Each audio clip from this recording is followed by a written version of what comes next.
हम बात करने वाले हैं एक बहुत ही बड़ी ट्रेड के बारे में जो कि रशिया और इंडिया के दरमियान हुई है। जी हाँ, इंडिया ने ख़रीदा है रशिया से 30 लाख बैरल्स का जो है ऑयल ख़रीदा गया है और कहा यह गया है कि डिस्काउंटेड रेट पे जो है उनको ये ऑयल जो है परचेज़ करने को मिला है और जिसके थ्रू 450 करोड़ की जो है वो सेविंग्स की गई हैं। बहुत बड़ी बात है, रशिया और इंडिया के दरमियान जो है बढ़ते हुए और अच्छे रिलेशंस का जो है एक बहुत बड़ा साइन है। इंडिया ने रशिया के साथ एक बड़े पैमाने पर ट्रेड की है, ऑयल की ट्रेड की गई है, 30 लाख बैरल्स की ट्रेड और डिस्काउंटेड रेट पर प्रोवाइड किया गया है इंडिया को ऑयल, जिसमें इंडिया ने 450 करोड़ की बचत की है। इसके बारे में क्या ओपिनियन है? इतने बड़े लेवल पर जो है इंडिया और रशिया के दरमियान ट्रेड हुई है, क्या ओपिनियन रखते हैं इसके बारे में? मैं ये समझता हूँ कि ये बहुत ही कमाल किया उन्होंने काम किया है जो अपनी इकॉनमी के लिए। एक तो उन्होंने देखें पैसे कम रेट पे ख़रीदा है,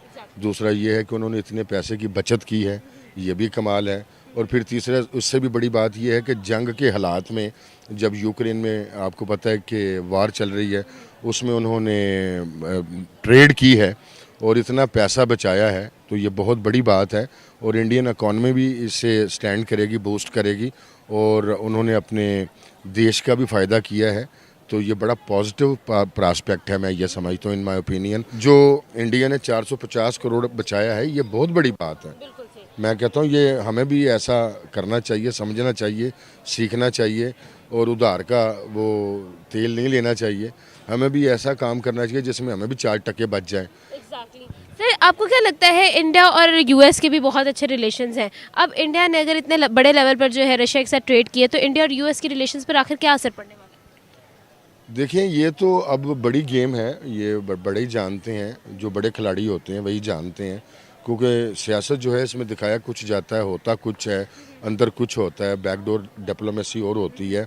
तो इंडिया जो है वो बड़ा अच्छा उसके रिलेशन चल रहे हैं अमेरिका के साथ, तो वो they are very good friends.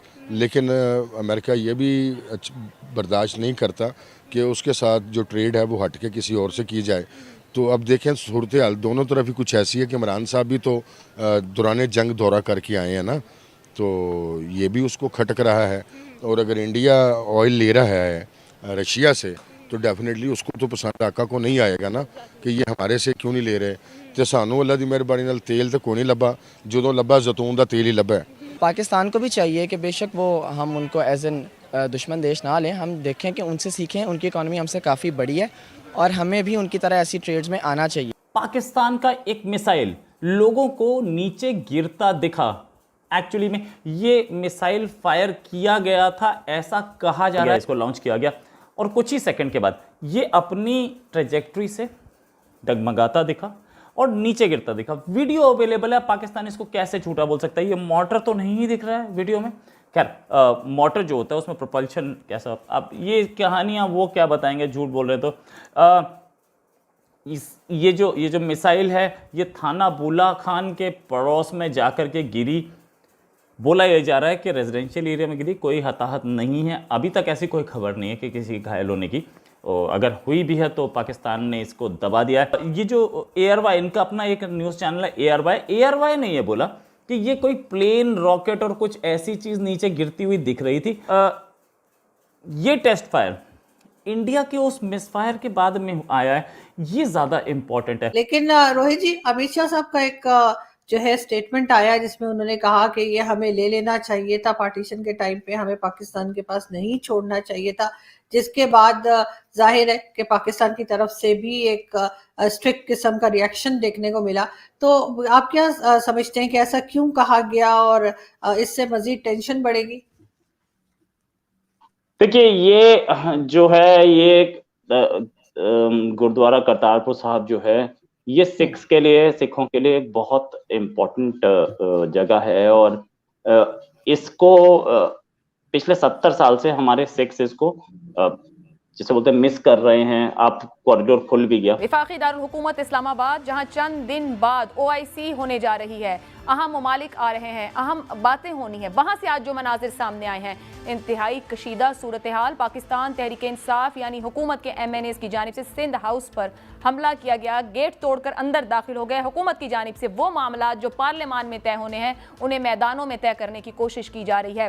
बात का आगाज होता है अदम एतमाद पर। वोटिंग की बजाय हुकूमत की जानिब से गालियां, नेम कॉलिंग, धमकियां, खरीदो फरोख्त के इल्जामात और साथ ही साथ प्यार से वापस आने की दरखास्त भी। सर, ये जो इस्लामाबाद में हुआ, OIC सर पर है, ये कैसे हो गया सर?